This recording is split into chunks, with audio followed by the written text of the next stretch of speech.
Judeus, israelitas, macabeus, filhos de Israel, de tradição mosaica. Todos esses são sinônimos para designar aqueles que fazem parte do nosso povo.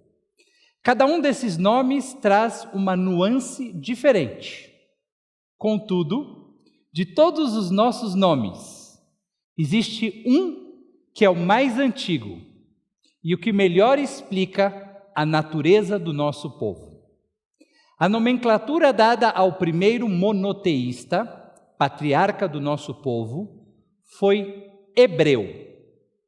Ivri, em hebraico, significa aquele que veio da outra margem, do outro lado, aquele que atravessou o rio Eufrates.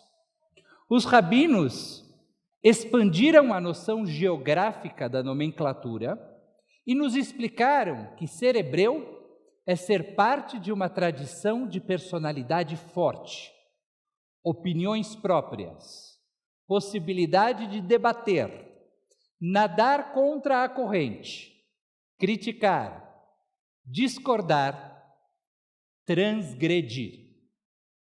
Nas palavras do Midrash, um livro de interpretações alegóricas da Torá, Kol haolam kulo me'ever echad, ve'u me'ever echad. Quando todo mundo se encontrava em uma margem, ele, Avraham, passou para outra margem, ou seja, aquele que rompeu com usos e costumes de toda uma geração, a pessoa que abandonou a idolatria, o paganismo e partiu para algo novo, original, inédito e, portanto, transgressor. Desde então, hebreus e hebreias são desafiados, em cada geração, a seguir a tradição de transgressão, com toda a ambivalência que isto significa.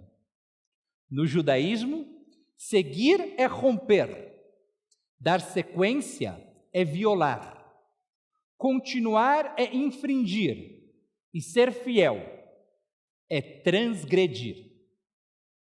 A transgressão, no entanto, não pode ser um fim em si mesmo.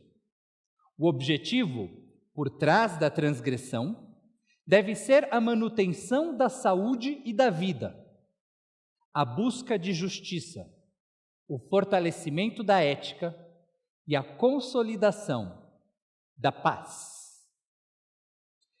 Em 2020, fomos desafiados, uma vez mais, a transgredir. A pandemia do novo coronavírus nos colocou em um modo especial de preservação da espécie, em que a ordem, mais uma vez, foi resguardar a vida. Quantas novas perguntas surgiram este ano? Podemos contar para minyan, quórum mínimo de 10 pessoas para uma reza, pessoas presentes em uma sala de bate-papo? Será que a Keará, o prato de Pêssar, precisa ter um novo nicho para o smartphone, ao lado do maror, do haroset e dos demais símbolos? Afinal de contas, não seria legítimo transmitir nosso seder para ter os avós junto com os netos? O Kadish, a reza dos enlutados, pode ser dito em uma oração virtual? Como fazemos a leitura da Torá pela internet? A pandemia nos provocou a buscar soluções para desafios nunca antes imaginados. Mas não foi sempre assim? O judaísmo não precisou se reinventar a cada momento para sobreviver tantos milênios? Para minha surpresa, descobri em um artigo escrito pelo rabino Shlomo Brody que a primeira discussão halárrica da legislação sobre vida religiosa e videoconferência aconteceu 120 anos atrás, no início do século XX. Com o surgimento do telégrafo, o rabino Yitzhak Shmelkes questionou se esta seria uma forma legítima para uma pessoa que estava viajando notificar um escriba, um sofer, sobre seu desejo de realizar um divórcio. Na opinião do rabino, o recém-inventado telefone seria um instrumento melhor, porque a voz poderia ser identificada. E se um dia, profetizou este rabino, fosse possível enxergar a pessoa além de ouvir sua voz, então o procedimento do get à distância certamente poderia ser realizado. Em Yiddish, o rabino racídico chamou este futuro aparelho de teletascópio. Em Manchester, Inglaterra, o rabino Yitzhak Weiss analisou uma questão relacionada à mitzvah, ao mandamento de visitar doentes. Poderia uma pessoa cumprir o mandamento de Bikur Cholim, fazendo um telefonema, sem realizar uma visita física ao doente? Se a televisão evoluir, apontou o rabino Weiss, e possibilitar uma comunicação de duas vias, então visitar um doente à distância será, abre aspas, como visitar o próprio vizinho. Schmelkes e Weiss representam transgressões de seu próprio tempo. Encontraram soluções criativas para os desafios de sua época através do uso corajoso da tecnologia então disponível.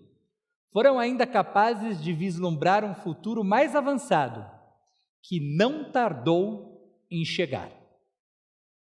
A tecnologia não substitui, em nenhuma hipótese, o contato humano.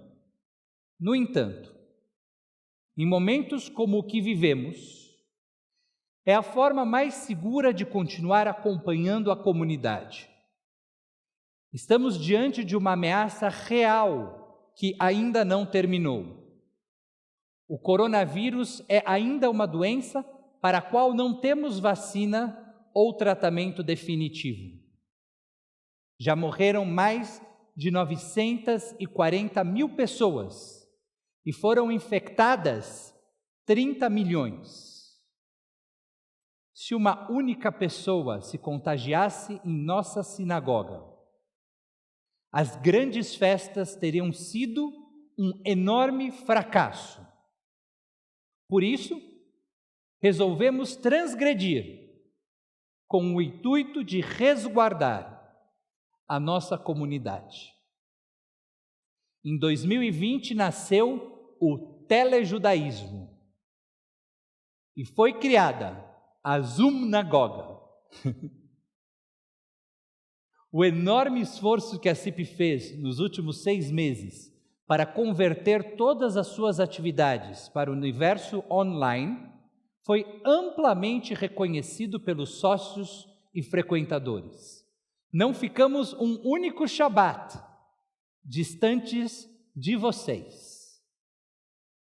A própria noção de comunidade foi desafiada. Não mais precisamos estar no mesmo lugar geográfico para pertencer a uma mesma Kehilá. Pessoas que um dia estiveram próximas a CIP, mas tiveram que se distanciar, puderam retornar graças à tecnologia. Judeus e judias que vivem em cidades do Brasil sem rabino ou sinagoga, passaram a rezar conosco. Brasileiros e brasileiras expatriados puderam voltar a estudar judaísmo em português, com a CIP. Nunca fui tão religiosa, me disse uma sócia da CIP. Assisti a todos os Shabbatot desde o início da pandemia, completou ela com orgulho. Nossa transgressão foi responsável por inúmeras reconexões. Tivemos de ser ousados em relação a nossas finanças também. Entendemos que no ambiente online não poderíamos cobrar por lugares ou solicitar doações em troca de uma determinada honraria. Abrimos nossas atividades para todos, com a convicção de que nosso empenho será reconhecido e isso se reverterá em generosas contribuições. Compreendemos que distanciamento físico não significa necessariamente distanciamento social. Realmente estamos impossibilitados de nos aproximar fisicamente uns dos outros. Ao mesmo tempo, nunca estivemos socialmente tão próximos. Pelas câmeras dos computadores, entramos uns nas casas dos outros. Vemos as famílias e os animais de estimação uns dos outros.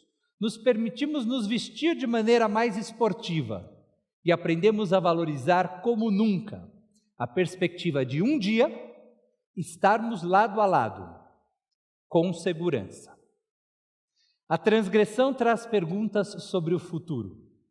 Quais serão as consequências para o judaísmo daquilo que estamos fazendo? E se os serviços digitais vierem para permanecer? E se a abreviação da liturgia agradar o público, que não mais aceitará serviços de 5 ou 6 horas de rezas sem intervalo? Eu responderia: tudo bem. Não penso que devamos fazer ou deixar de fazer algo neste ano por receio do impacto das mudanças no futuro do judaísmo. Assim como no passado, cada desafio que nossos antepassados enfrentaram fez com que o judaísmo se desenvolvesse em uma nova direção. Com o tempo, nosso judaísmo também saberá selecionar as inovações que vieram para ficar e aquelas que responderam a necessidades pontuais e serão descontinuadas. Uma vez, um monge e seu discípulo foram atravessar um rio e encontraram uma mulher que tinha medo de fazer sozinha aquela passagem. O monge, então, carregou aquela mulher nas costas até a margem seguinte. Agradecida, ela se despediu e partiu. O monge e seu discípulo passaram 3 dias caminhando, depois daquela travessia, sem conversar.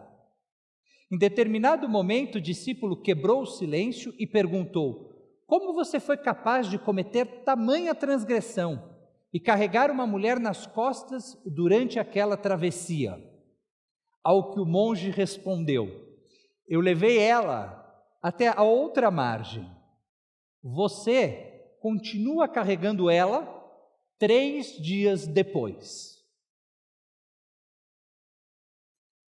A fé é muitas vezes associada à nossa capacidade de reproduzir o conhecido, repetir o roteiro, se manter fiel ao script.